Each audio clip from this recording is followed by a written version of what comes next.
On this episode, we dive into Long Island weekend. The Atlas go 2-0 on their homecoming weekend and their ring ceremony weekend. The Boston Cannons, are they dead? Dylan Molloy's 9 points, 7 goals, and his absurd behind-the-back shot that he hit on Dobson was something to see. But we talk about Jim Berkman announces his retirement and the legendary coach that he was. And we'll get into it with Salisbury University and another good episode 43.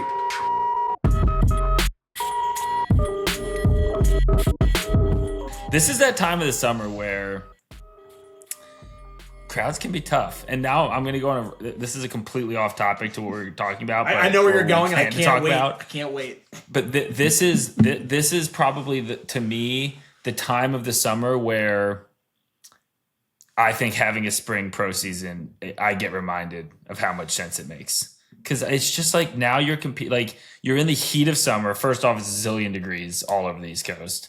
But secondly, you're competing directly with so many things. And I mean, right now it's the World Cup or whatever. But like the bigger thing is like it's vacation and it's lake time or beach time where, depending on where you are in the country or whatever. I think, I don't know how quick I haven't fully listened to all like the content that Paul has put out about that. But like Long Island is such a great host location and like generally has such big crowds. And I don't know what the numbers were, but like on TV, it definitely wasn't the fullest I've seen that stadium or anywhere close to it. And it just makes me think like if you're in the spring and kids are in school and everybody's around and and they just watch their favorite college teams play on Saturday and now it's a Sunday and you've got a pro game right down the street, I'm a believer that that's going to be a better model. So I took a sharp left turn there, but curious if you, did you notice that or was that just me? And do you agree with that? No, I agree with you full-heartedly. And I think you can just take out everything you said and just talk about club lacrosse and the mess that whole situation is. I mean, I was at Crab Feast, great tournament, but Scott, I was on the field all day in the sun. When I got back to my hotel room, I got my feet up and didn't really want to watch any lacrosse, and I actually fell asleep during the Whip Snakes game because I was so damn tired, and I wasn't even playing a lacrosse game. But if I'm a parent, I'm out there with my kid watching him play all goddamn day, and then they go hang out with their friends, they go eat dinner. The last thing you want to do is get in your car and go to a stadium and sit in the sun and watch more lacrosse. It's got to be the biggest takeaway, I think, from, and they've been talking about it, like obviously it's on Paul and Mike's radar, but yeah, to your point, the first thing you said, we got to get the season away from the summer because there is just so much shit going on with let's just talk about like the monetary commitment of parents and how much they shell out for club lacrosse. Like they're not going to go pay for tickets. They're not going to go rent a car and drive, if they're in Maryland playing in a tournament, the games in Long Island, they're just competing with too much. And it's it's an uphill battle that I think something needs to change. You could see I'm removed from that world because I didn't even think of club lacrosse. And then you're right. Like those are like some of the biggest tournaments. And I mean, there's probably, I would bet you that at that Crab Feast tournament in Maryland, there's probably a couple thousand ticket buyers just from within a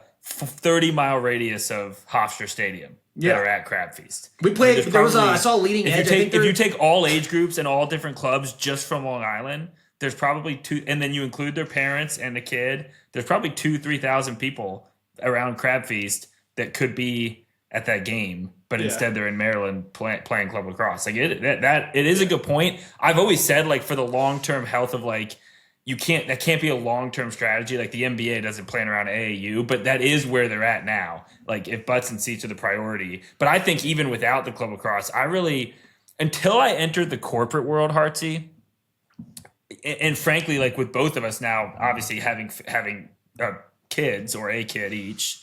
You don't like. There's a time period in your post high school pre-family of your own life where you forget like how seasonal life can be, and when you have kids in school, like the summer is a completely different experience. Like everybody in corporate America, like my work slows down in the summer because executives and parents and people like they take vacations in the summer because their kids aren't in school. Yep. So it's like every week some client or some colleague is out doing something, they're somewhere, and then when you get into the school year, all of a sudden like people are locked back in. So like, I think that makes a big difference. Like if you're in the school year in any of these communities, generally people are around. Like it's literally that simple, whether it's club lacrosse or anything else. people are just around in the fall and the spring, right? And the only sport that plays in the summer, golf, tennis, these tournament style sports, F1, whatever, right? And then it's baseball, which plays 180 games. So you're not, and obviously it's incredibly popular, but it's not really, you're not banking on 10 games of audience. You're like, hey, over the course of 6 months and 180 games, we're going to get people through here. So I hope they do that sooner than later. Like, I think it's a big problem. I mean, that's the PLL, and the PLL, right? They've been, at the forefront of innovation and trying things out. And, so I think one season they're just going to have to say, hey, we don't know what's going to happen. But I think at the end of the day, man, Band-Aid, baby. Yeah. You look at college, you look at college football, you get to watch college football on Saturday, and then you get NFL on Sunday. And it's like, do the Champ Series in the summer. Yeah. Do the Sixes Champ Series at Navy Stadium during Naptown or whatever, during the biggest club event in Annapolis in the middle of the summer, 4th of July fireworks show after the championship game of the Champ Series, and then put the season in the spring. Which I think, again, Paul's already talked about it, acknowledged it. But you just can't. You got to be strategically you got to be strategic about it, right? I mean, they have TV windows, ESPN. You can't just say, "Hey, we're going to move our entire season to the spring." They're like, "Okay, cool. We'll give you all the TV windows you want." Fuck it. It's not going to happen. But create a company called the Lacrosse Network and stream all the games. Oh, boom! We already have it. There you go. Perfect stream. No, I'm kidding. You are right. I'm sure that ESPN has a lot to say about it, but again, I don't know. What is the spring?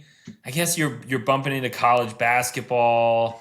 I still Sundays. Sundays in the spring feel like your viership numbers are going to. What do I know? What do I know? I have no idea what ESPN says about this. I think your viewership numbers go up because kids in the spring they're playing their high school seasons and they're with their schools, and those games are mainly during the week. And I just think you get more. Let's make a note. Note to self before the end of this.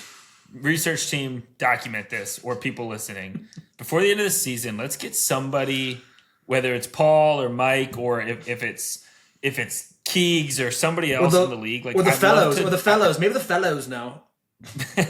I want to know. I'd love to know, or hear a more educated perspective than we have on the challenges of moving it to the spring. Because I bet you're right. I bet TV is probably the biggest. Because I do think ESPN is probably looking for more, ESPN or any major network, but with the PLL right now, it's ESPN. I would imagine there's more of a need for content in the summer. So it's. I wonder what that push and pull is like with them, and how big of an influence that makes. So if anybody knows, wants to come on the show, please. All right, so let's talk about what's going on the field. Right, there's a little rant.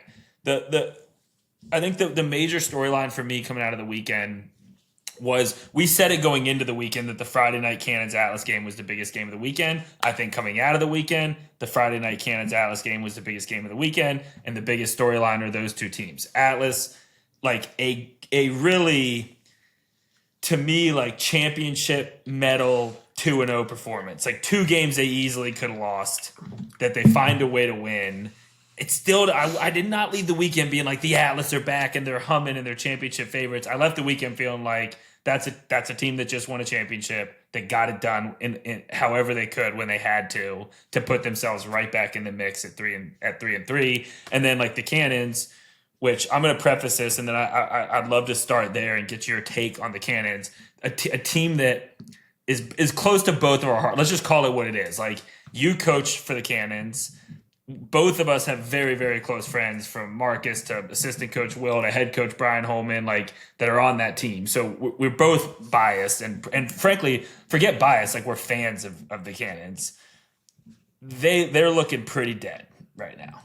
It's you got to just you have to call. I mean, I'm looking at the standings, and it's I don't know if they have to go 4-1 probably. Depends, depends on what the other teams the rest do. Of the way. So right. How and by the way, Matt Campbell, their best or second best offensive player is now out. I'm hearing 6 weeks, probably something like that from the injury during USA. So you have to go 4-1 without your best midi. What's your? I mean, how dead are they? Are they dead, or are they life support? Or I think you had asked me the question. is it panic button time? And I think it was last week when you said that, and I was like, no, not this week. This week, though, I'm slamming it. I'm hitting panic button pretty hard here. We got San Diego this week, and then All-Star break. I think there's 5 games after All-Star break. I might be off by 1. But yeah, man, they should be on a bye, right? Because they've already played a home weekend. Mm-hmm. They played 2 games in Rhode Island. Yep. So I think you're right about our All-Star break in 5 weeks, but I think they only have a bye. Yeah. Right. So I think they have 5 total games, but I for sure could be wrong. So nope, they have a bye Fairfield weekend. So right after the All-Star break, we go Chicago, and then they have a bye Fairfield, Connecticut. So there it is for that. But yeah, I'm hitting the panic button here a little bit. Also, in other news, like we'll touch on this briefly, but Asher Knowlton got released into the player pool.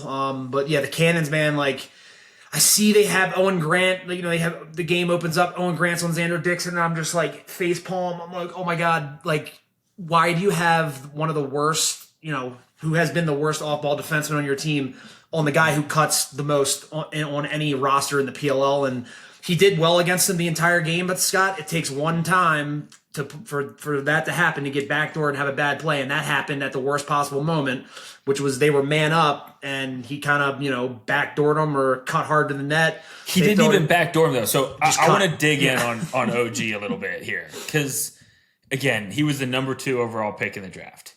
Yeah. The Cannons gave up a lot to get him. You're looking at him saying this is a guy we believe is going to develop into like number 1 guy. First off, like you don't have him on Schellenberger. You've got a rookie covering him. So, and maybe that wasn't OG's game. He's a Canadian. But if you're not the guy to cover Shelley, and then you're struggling off ball, like you're a number 3 defenseman, and they gave up top number 1 defenseman, picks to get him. He was picked number 2 overall, and that play was the game in my mind. The game. So I don't want to get the details wrong, but I think the Atlas were man down with the ball. Mm-hmm. At that point, the Atlas had a 1-goal lead, or was the game tied when he scored that goal? Do you recall? I think it was 1 goal. They had a 1-goal lead. Yeah. So research you have a chance to department, help us out here. You have a chance to get the ball back, and there was so much about that defensive possession I didn't understand. So I want to get your take on this. Let's get to the cut, because it wasn't a bad cut. He literally just ran right in front of his face, and OG just didn't even. He just ran. He just cut to the net open. Yeah, it felt like Owen was like back guarding. The defensive positioning was atrocious. What's your take though, Hartsey? On sorry to what's your take on if you have an extra guy? Who should be the slide guy? Because I watched that, and they have Ramsey. They have their D Mitty as the designated hot guy. Mm-hmm. If you're different story, if you're going for a takeaway. But if your goal is just to get a stop, I always felt your better options to put shorties on the ball and have a pole be the backer. 100%. So that no matter what in the slide situation, you have a pole that's now in the passing lane or that's sliding to the ball. If you have an extra slide guy, there's no, who cares if a shorty's on ball? So I didn't love that decision. But then in that situation, when you do know you have a slide guy, completely inexcusable, unacceptable to get cut off ball and give up a goal, period. Yeah. If it's a miscommunication on an off-ball pick, sure, even that, it shouldn't happen. But in the way that this happened, literally just straight up cut, the worst play I've ever seen. You got to be locked in there. And I think, to your point, right, he wasn't really backdoored, but at the end of the day, the refs in the PLL do not call, if you bump your guy. So if a guy's cutting on you, you can pretty much can't extend, cross-check him, but you can bump him a little bit to kind of knock him off his line and stay in front of him. Owen Grant outweighs Xander Dixon by 700 pounds. He cut, he was untouched, and then he followed him into the interior. And, Schellenberger and all those guys know to spot feed Xander Dixon. He's like an NFL wide receiver, just throw the ball out in front, he's going to catch it. He's one of the best finishers, in the game right now. And it's that's one guy, I would attack you, hey, if he's got a step on you, you just tackle him. Go, we'll get a penalty and we'll go even or get a penalty. But you cannot let that happen at that point in the game. And that was just absolute disaster. And you said it was the game. It just can't happen. In a way, it wasn't, right? Because what happens after that, Marcus Holman, which by the way, hits pipe. Fountain of youth. Yeah, but he scored 2 straight goals before he hit 3 G's on the night. to get them back into the game. He scores 2 goals in 4 seconds after that. I mean, we've talked about it with him, but like he's the one guy right now on that roster where it's like put it in the bank, count on it every week. Like he's just showing up. Biggest moment, 2 goals, scores 1 in 6-on-6 off a nice pass for McAsee, quick release, pinch and pop on the next face-off. He buries it. 2 goals in 4 seconds. We're all the way back. So you could say, well, that wasn't the game. Like they got it back, but to me, just from a momentum and it was just such a. It's just in such a bad moment. It was just a really bad play to give up, and it's just not a play that good teams at this point in the season. Like it's I hate you hate shitting on people, but man, at the end of the day, Mikey Weissire scoring 1 goal, 6 shots. Like Coulter McAsee, I don't know. Like I don't know like hate shitting on people, Kyle. If I were in that huddle, I would have been fucking screaming at Owen Grant. Like I would. Like I'm sorry, but it's like we're all grown here. Like that's unfucking acceptable. Get the fuck out of my face. Yeah. That's the communication if I'm on that team. Yeah. And I don't know who on that defense is doing that. If Keelty, I know is the leader down there. Yeah. But like I'm getting frustrated. I'm getting upset right now just thinking about it. Like if I'm Brian Holman, I'm thinking about benching him. I'm 100. I was just about to say that I'm 100% sitting him for a game. The bench is the best motivator, and you got a couple guys, you got a couple options. Remy Reynolds was great in his first couple games. Like you can't just keep looking at it. They drafted Donovan, who has looked good out there. Yeah. Rawl is playing well. Like they have the kids from Richmond. Like they do have other options on defense. It sucks because you invest in a guy and you can't define him by one play. But fuck, it's been a recurring pattern. I've been watching them and kind of go through like film of games and break down defenses on each team and goals scored and how they get scored. And there's a current theme. Like he's getting backdoored a little bit, not talking on inside switches, picks, guys cutting over the top, not switching, running with their guys inside. Like the other thing, like just not making like the game changing plays that when he's at his best, we've seen him make. Going back to Delaware, and I don't know if it's fitness. I don't know what it is, but he's not popping. And you brought him here to pop, and it's It's a challenge for them to not have that like game breaker type player right now. Yeah, in the middle of the field. And the goalies too. Like Kurse 35.3% save percentage, and Liam Entenmann was over 60%. He's almost 61% at 60.7. So that also he made a ton of saves, and we talked about it before, but Kurse has been kind of up and down in the save percentage category. And again, like it's not all on him because some of the shots he does see are not they're on top of him, a lot of them. So, but I think some of it's on him. Yeah, because how long now? It's been a year and a half of us saying it's not on Kurse. He's not seeing great shots. Like at a certain point, these other guys that are doing it week in, week out. So at a certain point, like you gotta get the save percentage up. So they've got problems. Let's just call it what it is. Mm-hmm. Some of the positives, maybe before we move on to the Atlas, we mentioned Marcus. I mean, I thought it's like they should have won the game. Like they showed some grit. They kind of controlled the game most of the way, right? Like they were in control of that game most of the game, and let it slip away at the end. Mick Kelly, is looking like he's coming in his second year, like he's coming into his own in that midfield. If you had Campbell back, like you start to feel good about what you have with Campbell and Mick Kelly. So I thought their offense like showed some improvement in that game. I thought do you know who they picked up? They released Ashley to pick somebody up. Oh, I have no idea. But the other kid was the Tufts kid. Regeneron, or I don't know. We don't learn names until consistent performance. But the kid from Tufts, Regeneron, something like that. He popped a little bit. He looked like he's got he was drawing slides. He looks like he's got something. So it's not all lost. Dude, they might have the number one faceoff guy in the league right now. McMeekin is 65.4%. Like the Princeton kid, he's been cooking. So that's good to have. Like you could hit. The offense starts freaking. Weissire starts getting 3 goals a game. Maxey starts getting 3 goals a game. If Campbell were there, you could still get me with this team. It's but no Campbell. It's just you've got to be great in the cage and on D, and that's they have not. So let's switch gears to the other side because I think it's really the opposite story with the Atlas. They they kind of look not great all game, and it's offense is really struggling to find anything, and Schellenberger's kind of quiet, and you're not getting a ton. They're shortying Rambo, and you're not getting a ton. And then all of a sudden in the fourth quarter, like it flips. Schellenberger ends the game, I think, with 3-3. So he all of a sudden, and most of it came in the second half. No, he was 1-3 in that game, 3-3 in the Whip Snakes game. Oh, okay, yeah, sorry, that's right. So ends the game with 4 points, and I think if I'm not mistaken, there were around 4 points as well for Dixon. Matt Trainer was three goals. Kelleher was 3 goals. Dixon 2 goals and 1 assist on that. There you go. So like in the fourth quarter, they come to life. I thought so. Certainly, the man down goal was a big moment. The other moment that was a big moment, which made it a 2-goal game, I think a second, slightly earlier, was Matt Rambo takes a shorty, 8 minutes or so left in the game, beats the short, like just vintage Matt Rambo, just kind of bullies his way topside and scores a goal, gets his second goal. It felt like kind of a momentum thing that pumped some belief back in. Then they scored the man down goal with Dixon.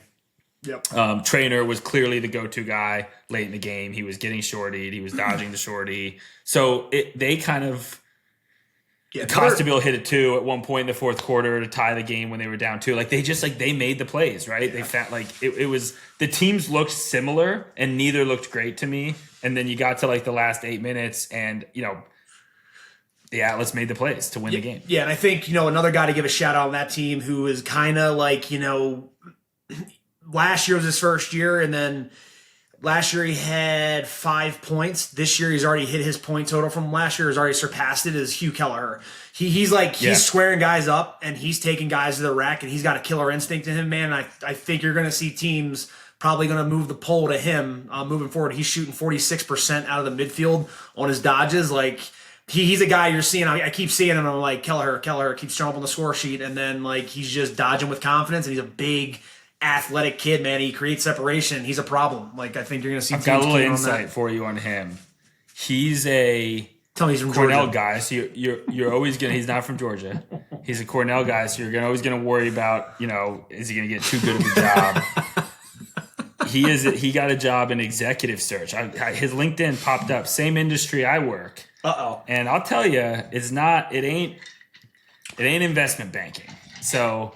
It's probably not the same as full-time lacrosse, but you can do some executive search work and still find your way to the gym. You don't got to get up at 4:20 in the morning like Makar does to get in the gym in the executive search industry. So I agree. He might be in a nice little. It's kind of more like a sales vibe. He might be in a nice little spot there to continue to prioritize lacrosse.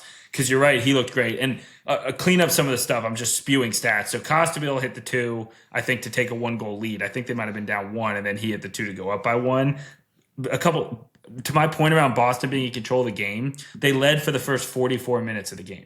The Atlas did not have a lead in that game until the 45th minute of the game. So we're probably underselling like how easily this conversation could have been completely flipped. Like for 44 minutes, I didn't think either team looked great, but the Atlas looked significantly worse.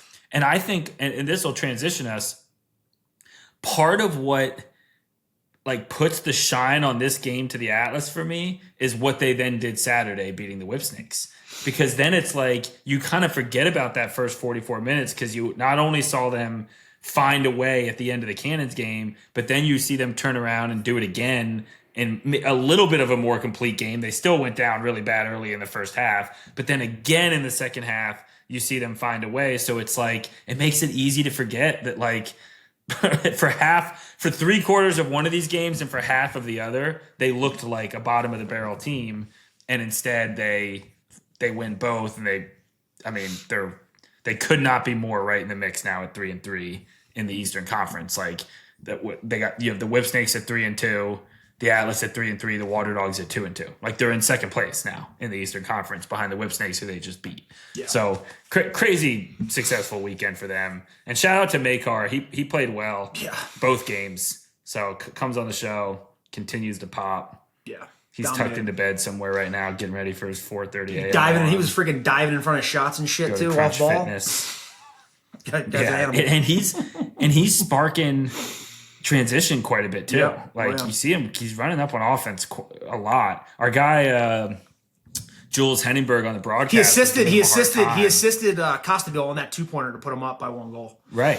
And I think he made one mistake. Can you relate to this? This is the plight of a D midi / LSM. Like, he makes the play on the 2-pointer. There were multiple times he sparked transition and made the right play. One time in the Cannons game, I think like late in the third, he goes down and he kind of overruns the lefty attackman and gets in a jam, throws it. It ends up in a turnover. And I hear Jules, and we love Jules, but classic attackman offensive player statement is like, oh, Makar's just trying to do a little too much. He's getting deep in the zone. Best to just give the ball to the attackman and let them make the decisions. It's like, you can't have it both ways, dude. If you want the great where you get the huge 2-pointer and you get the spark plays, he's got to be allowed to make a mistake as well. Like, yeah, if you make a habit of 5 times a game, you're going down there and pissing it away, sure. But attackmen think you have to. They want you to come down and hit some two. Heartsy, come on down and hit a 2. Hit a 2 when we need it. Ignite the entire sideline. Give us all the momentum. Do that on command whenever we need it. But don't ever turn the ball over, or else you're immediately put back on a leash. Like, that's not how it works, Jules. Am I wrong? And shout out Jules, man. He's been great in the booth. I think he's one of the best. He's the best. Young, he's really good. Like, he's really gonna be that's a career. If he wants that shit, man, like, that's a career for his dad. Got it. But look, to your point, take some constructive feedback here, Jules. Yeah. Get all relax on the polls. F you, Jules. Buddy. Lay off the polls, man. Yeah, thank you. I feel like you should have my back on that topic. And fuck Jules. F you, Jules. Yeah.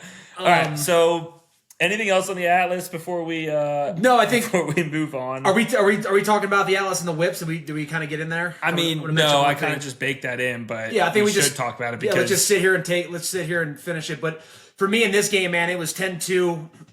I had said this. I kind of fell asleep in my hotel room, and a fire alarm had went off in my hotel room. I woke up, and it was at the exact moment that Matt Rambo scored his the icing goal coming up the left wing, like we always see Matt do.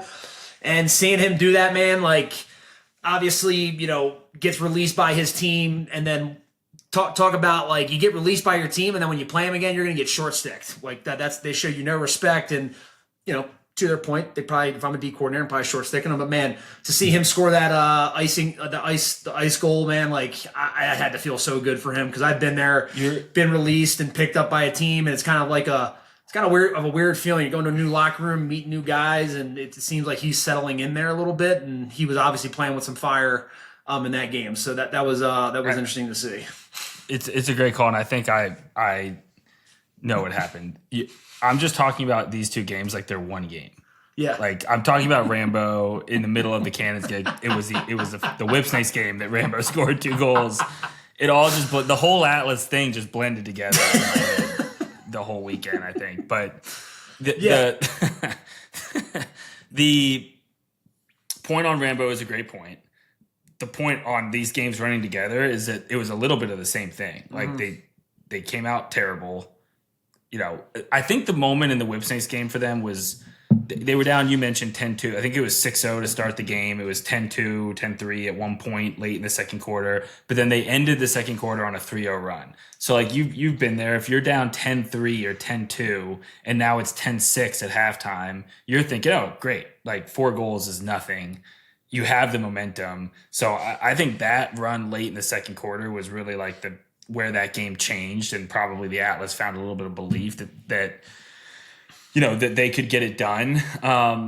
I don't think it was anything crazy from the Whipsnakes. It felt a little bit like that. Defensively, it was a little strange to see them give up so many goals, but they've also been playing so well. It was a little bit of this is the PLL moment for me with them. Like, the team that needed the win more found the win. I do want to bring up, I did receive a text from you at halftime. It might have even been just before half. It might have been like halfway through the second quarter. I also forgot to mention I might have had a couple Chardonnays before the game started. Well, the text said it will bring it up, but I'm pretty sure it word by word. Pull it up. It said it said the Whipsnakes may never lose again, I think was the quote. It's a specific quote in that moment. And then there was like something else to it that was like, they have the best defense in the league. And then it's like, the SpongeBob meme, like 5 minutes later, and it's like 16 goals lost. And I woke up, I was like, shit. Yeah, that's when you conveniently fell asleep and stopped answering my text the whole run. I literally fell asleep. It's like we're regaining control of that game. So, yeah, I mean, look, I already blended the two games together. Rambo's 2 goals was definitely a feel-good moment. He's just such an easy guy to cheer for. Like, he's so likable. And, they were talking. I thought there was one really good quote on the broadcast where they said, like, Stags talks about how, Rambo has made him proud, made him laugh, and pissed him off. And it's, like, truly kind of a father-son relationship. Like, we were playing against them all those years. Like, I don't know their dynamic, but from the outside, it very much looks like that. Like, they won championships together. Rambo won MVPs. They kind of talk about each other in, like, a loving way. But then there was times where it's, like, Stags rips him and benches him randomly. It does, like, so you've always, for anybody who's followed the league, like, following their relationship, I think was always kind of fun. And so to see Rambo get to have that moment where it's like, hey, I get traded, I get benched, I lose my opportunity. And not just that he had 2 goals, like he had 2 goals and 1 very big goal, which again, I mistakenly talked about. He had a big ride too. Game. I've never seen him run so fast. He like ran back, like bodied somebody, picked the ball up, moved it. Like he was making plays off, not in the back of the net, but making some plays riding too. So I had to cover him one time in my career, my last season when I moved down to Close D, and it was a mistake. That was not the matchup. I mean, he's just like what bowling gets you ball, is bounces throughout, and obviously we both played LSM, and it's a different. Right, the difference. I always kind of thought about the difference between LSM and Close D being like the difference between playing corner in football and linebacker, where it's like at corner you're in a back pedal, it's turn and run, it's angles to steer directions and contested shots. Great comparison. Where at Close D it's a lot of shuffling, it's a lot of holding your ground and playing body and not getting like off balance. So they're different skill sets. And a lot of LSM, you included, you've done it on Team USA and plenty of places, can go down and have a ton of success. I always felt more comfortable at Close D in more of a wing or an off-ball role, like playing behind the cage was so foreign. But we get into that, and it's like normally against people I can either, if they're significantly bigger, I can press out and be a pest and not really let them get their body into me. Or if they're very fast, I felt like that was a strength of mine with lateral quickness and I can keep up. So I remember going into the matchup with Rambo thinking like, all right, if I end up getting like just sitting at 5-5 with him, I'm cooked. He's stronger than me, bigger. Like that's going to be challenging for me. So I'm going to press him out. I'm going to make him run 15 yards to get to a spot and work really hard. And I'm not going to really worry about him speed dodging me. So I'm really going to be ready for like a physical matchup. And in the first quarter, he took me to the rack twice. And both times it was like a subtle lean and then like a surprisingly quick first step. Yeah. Where I'm thinking like, get ready for like physical Rambo. And what I realized is it's like, that's how he freaking gets you is he is big and strong and wide and he's hard to like check around and reach around, but he's deceptively like elusive down there. So, a ton of respect for him. He obviously hasn't had the production in the last couple of years, but it never surprises me when I see him like get to the rack and score because I know what that feels like. It's hard to figure out how to play him. So no ice cream that game for you guys. I don't remember. Like, I hope they don't, but they could find the footage of him scoring on me a couple times. Like, I do think we lost. I do think we lost that game. I got rallied and was better in the second half, but I remember being like, yeah. Maybe next time, Coach Fresh, we put like Hasek on Rambo and I'll cover with Jay Carlson.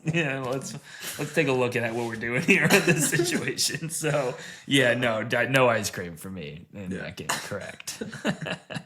All right. So anything else on? I think I think Whipsnakes, you're fine. Maybe not as good as. Yeah. Maybe not never going to lose a game again, but nothing there that's like a huge concern. Just there was two plays in the game for me that kind of like solidified the Atlas' comeback. It was in the second quarter, 10-4, 10-5. The defense causes a turnover. The Whipsnakes defense causes a turnover. They throw a freaking outlet pass over a guy's head.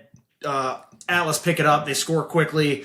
You go down the other end offensively, moving the ball through X. They throw a ball on 2 unforced turnovers led to goals, and then kind of like ultimately their run. Then a man down, and then Costadile hits a 2, and it's kind of like, tie ball game after that when he went in the third quarter. But it was obviously we're not hitting the panic button on the Whip Snakes. They are still the best team in the league, and they'll just watch that film and learn from it. And they're at the top of the standings. They're at the top of my power rankings, but they are even after that loss. Yeah, for sure, absolutely. Yeah, for sure. I don't know if they are at the top of mine. I mean, they're right there. Who are you putting above them? Who are you putting above them? I mean, that's what I'm saying. It is hard because the Redwoods only team with a better argument. record. Redwoods are an argument. Yeah, I mean, the only team with a better record is the Redwoods. Yeah. And it's a little hard to like fully believe in them to a certain extent. I don't know why it is, but yeah, I mean, theoretically, you could put them there. There's a part of me that also thinks you could put the Water Dogs there, like given what we've seen the last couple weeks from them. Like they have an argument. And then if you told me right now, Scott, you have to put money on the table, who's going to win the championship, and it were my money, I would put my money on the Outlaws still.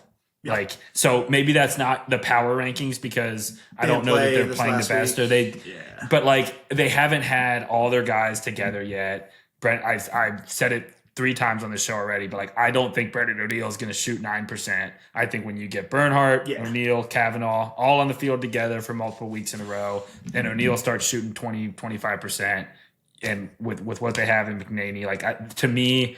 So anyway, but the Whip Snakes are right there. Like there's basically been, to a certain extent, every team but the Cannons.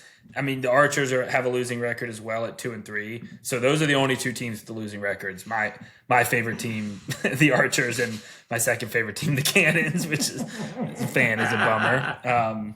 But like you can make a case for any of those other teams with to right now sit on top of the power rankings to a certain. I mean, it's hard. It's hard. You probably need to give it to the Redwoods though. They're 3-1. Like, and there's a natural transition. So we could talk about the Redwoods, but the big storyline for me out of that game was Dylan Molloy.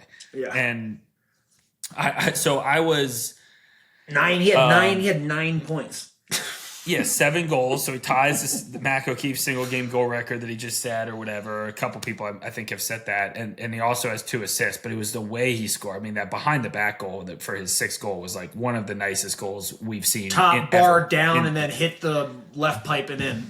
And Bart from like 9 yards away on a rope. Like it was mm-hmm. I mean, he looks like Brown Dylan Molloy, and we're going to try to get him on the show because I just think.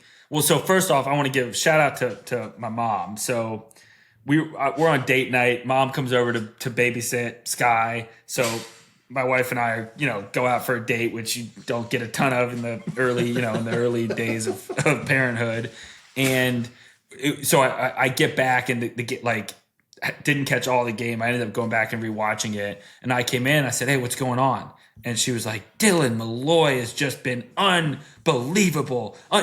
It's really just been Dylan Molloy. They can't cover Dylan Molloy. She's just going off on Dylan Molloy. Naturally, I'm a little skeptical because I'm like, my mom might have seen him score like 2 goals, and now she's just being like, Dylan Molloy. But sure enough, like I rewind and start watching, and I'm like, oh, she's not wrong. Like this is literally just the Dylan Molloy show. It doesn't really matter, like what else is happening. Like he's just what the Archers do. Like he's just getting whatever he wants. His story is crazy to me, man. Like I can't think of another story like it in sports. Like being at the top of the sport to Wharton, coming into the pros and having a great early pro career. Then we've talked about it, like some of the drama with MLL, PLL. He stayed, and then he just never found his place, and he never put together productive years. And there was this like long gap. And now he's 2 years now, last year, and then so far again this year, where he's got to be 30 years old or close to it, and he's back to like playing like attackman of the year level lacrosse, like MVP level lacrosse, maybe. Unbelievable story to me, and like his whole personality, the way I've really enjoyed the interview with him and Kavanaugh, with Chris Cav, who's also playing great after the game. It just seems like he found his home and his culture with Coach Train and Bach there on the Redwoods, and they believe in him, and he's rewarding him. And Yeah, it's one of my favorite stories right now of the last 2 years, but of this season and of this weekend. Yeah, him and Schellenberger. Schellenberger's top of the league, 19 points. He's sitting right behind him at 17. So definitely in the running for attackman of the year. If he keeps playing the way he's playing, I mean, obviously scoring 7 goals a game is not an easy feat. Sowers. There's lots of good players there, but it's not an easy league to put up 7 goals. I don't care what week it is, who you're playing. Like, it's very, very, very difficult. But yeah, man. He had a child, dad strength. That could be something we're not looking at. That's not on the stat sheet. So I think there's something to, like, you know, the flow of your life, like translating into your game. I can. This is a weird callback story, but I can remember Chris Bocklett. No, sorry. Matt Bocklett, his now offensive coordinator's older brother, a great all-time great LSM, right? I can remember him having a season towards the end of his career where, like, it felt like he was kind of, I don't want to say trending down because he is great, but, like, you know, he had kind of moved to close D from LSM where he'd always played and picked up so many ground balls. And then when one of their championship seasons, I can't remember which one it was, the Outlaws won so freaking many of them, he just had this, like, resurgence where he was just scoring goals and picking off passes and led the league in ground balls again from close D. And I remember talking to Chris about it, and you know, it was like, yeah, he's, you know, I can't even remember what exactly the scenario was, but it was like he was in a kind of a weird relationship, and they broke up, and he just kind of got back into a flow of life, and here you go, like, he's bopping around, he's happy, I get the same energy from Molloy. Like, he had all those years where it was like, right or wrong, there was just like weird contention around him because he did stay behind in the MLL. And then when he didn't kind of catch on with the team in the PLL, there was all these storylines about, is this a rift or is he blackballed, which all of that was bullshit to me. I think he had every opportunity. He just wasn't in the right team, wasn't in the right locker room, didn't have the right role, just like couldn't fit in. And this is what I want to ask him. Like, maybe there's stuff in job, life, whatever, I don't know, where now, like, if you look at him, you can, like, see it in his eyes. He just looks free,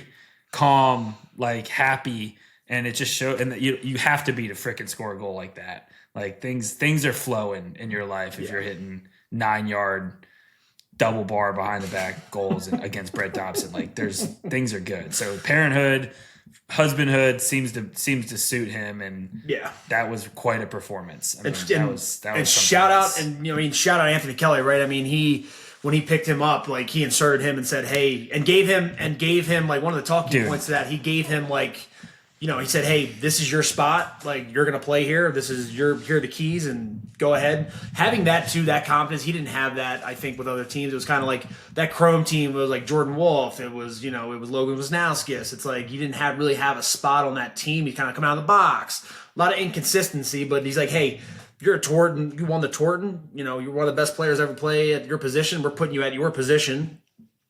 This is where you're at. Go for it. And I think that really helped. I think that great point. I think that really helped him, and why we're seeing him play the way he's playing. Coach Train has cultivated a very, very good culture on this Redwoods team. 100%. It shows. Like, you watch them play, and they want to play for each other. It's an interesting. So I had the chance to hang out with him and that whole staff, actually, including Spalina, after the games in Charlotte.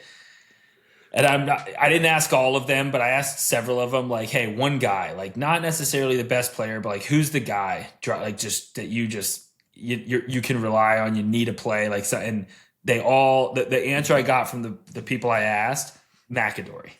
They just said, this guy is one of the most competitive I've ever been around. He's so smart and knows the game. Like, when you get into the huddles and situational lacrosse and things like that, like, he's the voice. He's the guy you can go to lean on if you're making a decision in those moments, those situations. So I think he's really emerging as a leader. The other name that gets tossed around there is Tevlin, right in the middle of the field for them, just similarly, just being kind of a true leader in the locker room and on the field. And so, like, when they have that, what does that allow? It allows Dylan Molloy, go be Dylan Molloy.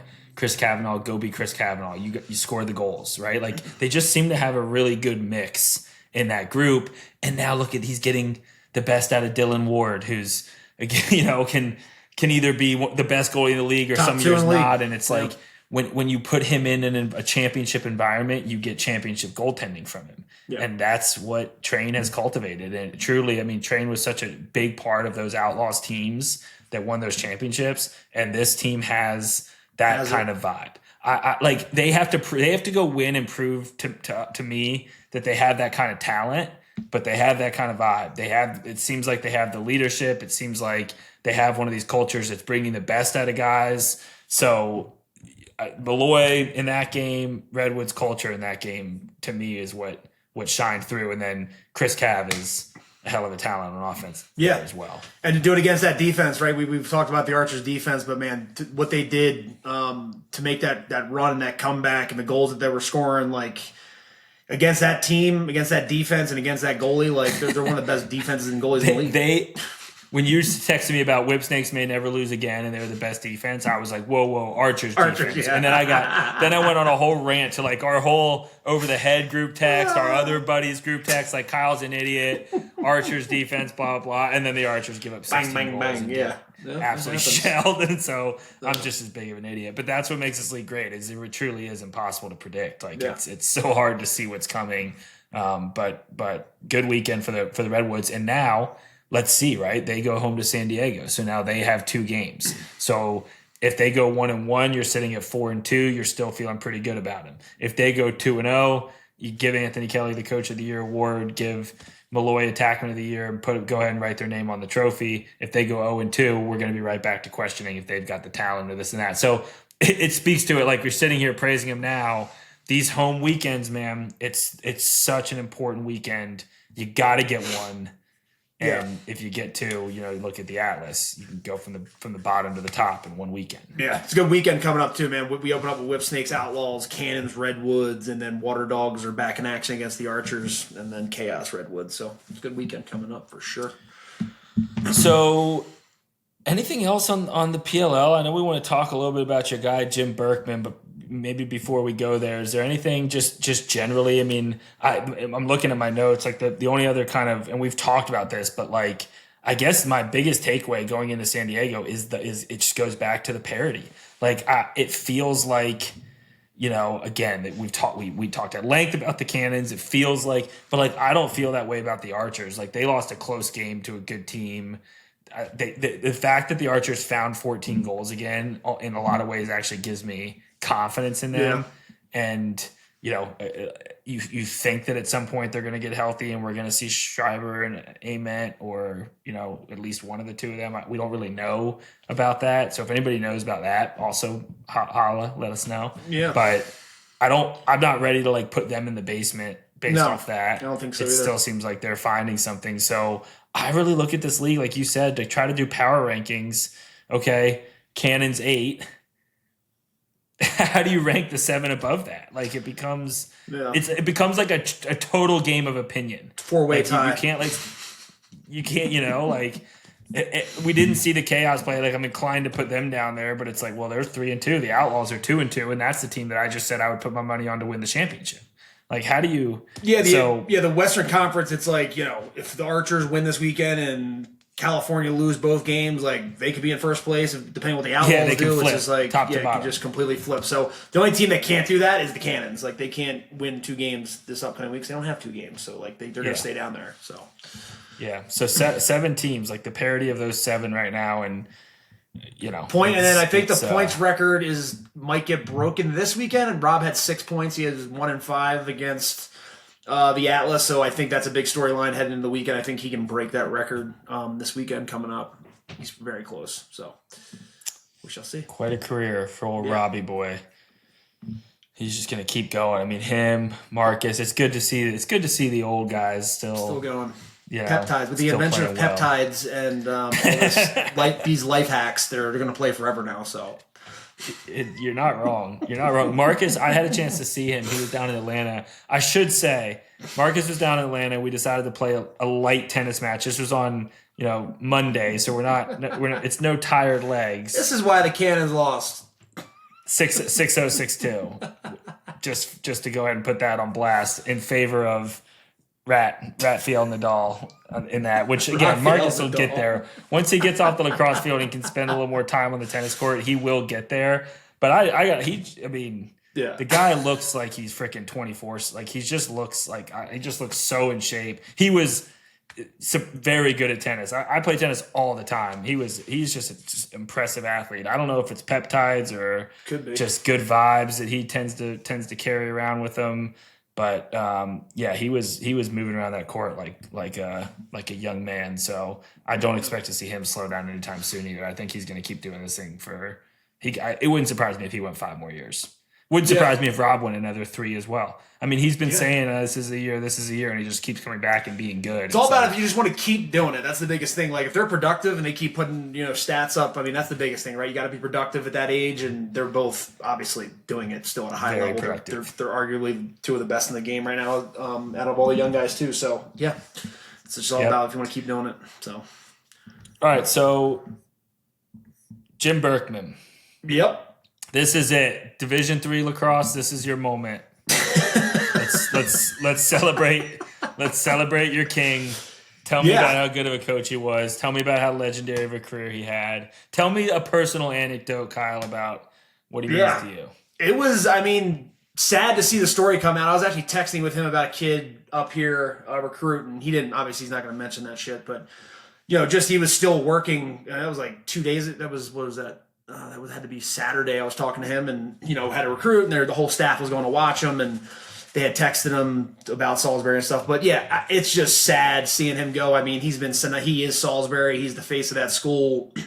He's, he's responding. His, going off his stats, we don't have to name them all, but the crazy stat to me that he had there was the 23 years. Every kid that went there in the 23 years, for 23 years, every kid that went there, if you went there for 4 years, you won at least 1 national championship. Some kids won 3 national championships. It's crazy. 13 titles, 8 undefeated seasons, 90% winning percentage, 38 consecutive NCAA tournament appearances, 28 Final Fours. The list goes on. But when I got there, I walked onto that team, didn't really know him. They had seen one of my JUCO games and, invited me to walk onto the team, walked on, made the team. But the guy, I had texted him this morning when I heard the news and talked to him. But if it wasn't for him, I would have not have made my career would have not have been what it was. He lit a fire in me and motivated me in a way I've never been motivated. And when I met him, that first day in his office was just he just threw me into the fucking stratosphere. Because that next year, my senior year, I came in, I was captain and All-American, and then that whole thing, and then got drafted and played, and then obviously played 16 years professionally. But if I don't go to Salisbury, man, my career never happened. So what was his style?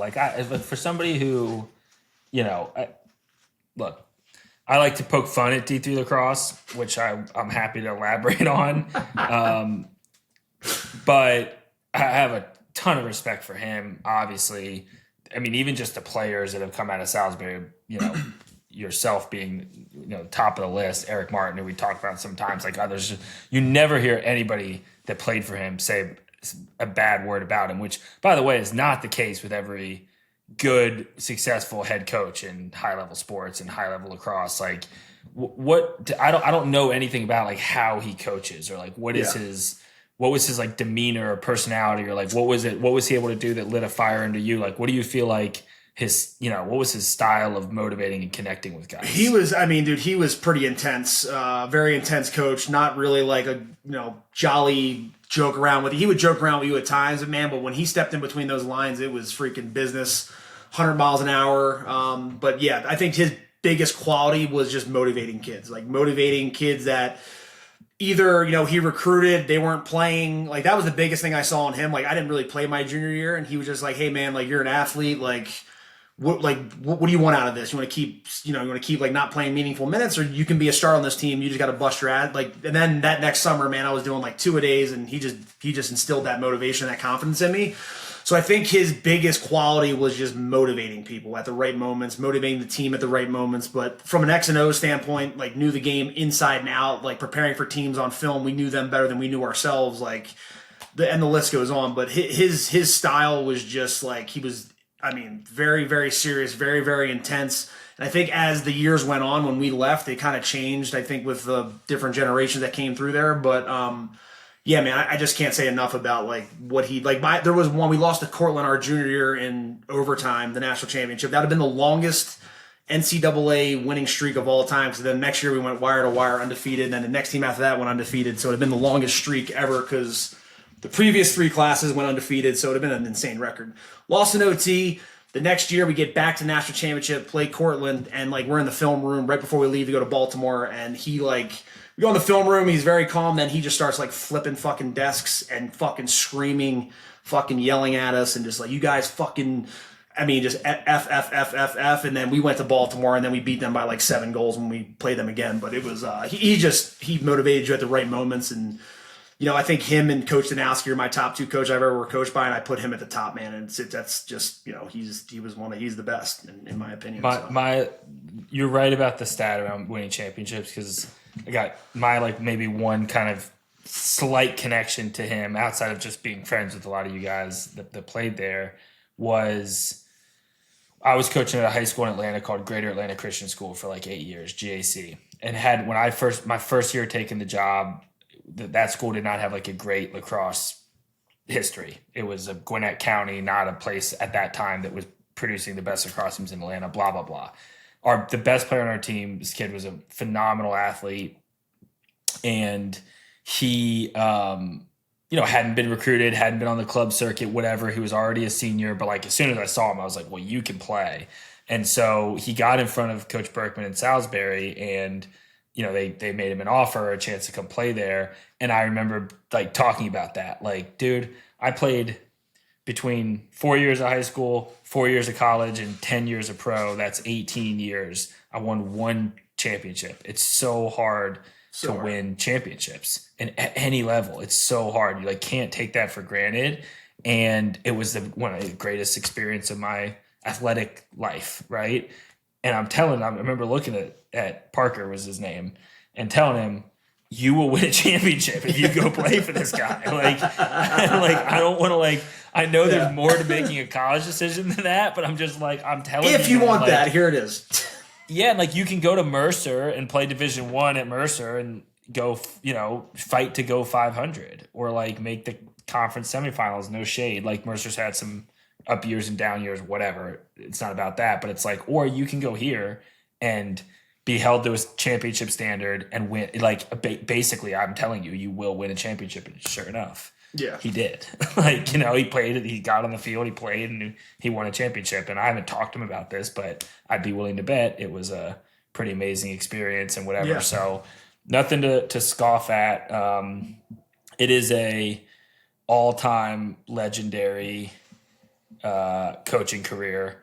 It's the winningest coach in lacrosse, right? In college lacrosse history.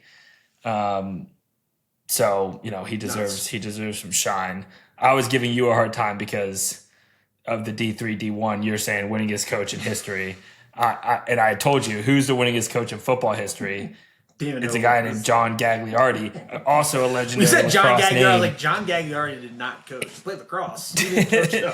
And so I was making. So I'm going to paint the context. So we're in a little joking kind of spat about Kyle compares Berkman to Nick Saban of lacrosse, and I'm like, well, not exactly. Like it's not. He didn't win any Division I championships. Yeah. And it's not the same thing. Winningest coach ever, blah, blah, blah. And I'm like, well, the winningest coach in college football is not, Paterno or Saban or whoever. It's this guy, John Gagliardi, who coached at St. John's University. I think it's in Minnesota, and it's a Division III football program. And I know this because I've given talks before about the importance of visualization in sports. And if you can visualize yourself making that play or accomplishing that goal enough times, you can trick your body basically into believing it's really happening. So if you lay down in bed at night and you see yourself scoring the game winning goal for, whatever, Team USA and the blah, blah, blah, your body can essentially get that rep. The brain is powerful enough to teach you through visualization. And I used to use this guy, John Gagliardi, in that talk because he did that at this school, the winningest college football coach of all time. I hope I've got his first name right. I should probably double check, but his last name is definitely Gagliardi. one practice a week. Like, I'm sure this wasn't all the time, but at least in certain stints, he would just have them all lay in an empty gym in the dark, black out the windows, and he would coach practice vocally with all the guys just laying there with their eyes closed. So he would say, all right, first offense, second defense on the field, we're 2-minute drill, whatever. And they would, nice, yeah, research confirmed, I got his name right. So John Gagliardi. And they would just run the reps in their head. Call the play, call the defense, blow the whistle, run the rep in your head. And like his perspective was we can save their body and we can still get valuable reps if we're committed enough to visualization. And I always would talk about, you can feel the adrenaline. If you really think about something, you can feel the adrenaline. Like, your body can get tricked to some extent by your brain that it's actually happening. And you can train your nervous system to do these things without actually doing them. So anyway, that's how I know that that John Gagliardi is the winningest football coach of all time. Shout out. Let's just say John Gagliardi coached for 60 years. I think is what you came back to me and said so Berkman coached for about half that time and ascended to the top. So maybe John Gagliardi is not the perfect comparison, and I need to eat my words a little bit. He started coaching when he was 10 years old, 60 years? Jesus. He coached till he was like 80. He didn't have any wear and tear. He was just sitting in a gym in a dark room blowing a whistle all the time, just running imaginary plays in his head.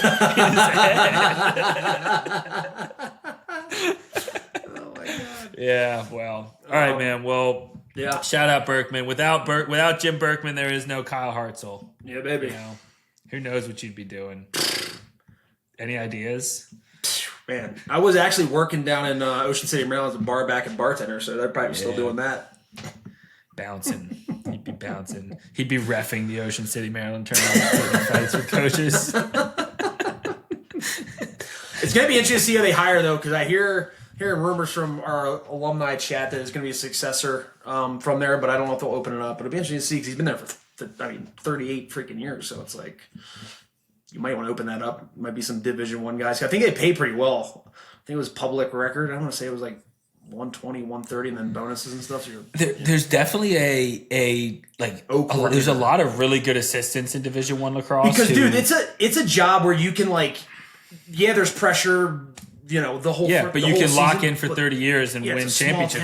Town. It's the same talk I gave to Parker. Yeah. It's like, okay, you can coach it. It's established. The culture there, everything's established. They built a freaking beautiful facility, new locker room. Everything's there for someone to take. And I think a Division I, D coordinator, O coordinator, or a guy that was a head coach at D1 is, a little older. That might be something he might want to look at because it's a great school. And look, I'll throw my name in Lars.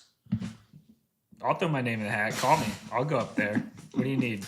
Brian Holman doesn't live too far away from there. You need 28 more championships? Sure. All right, next week, San Diego, California, PLL weekend.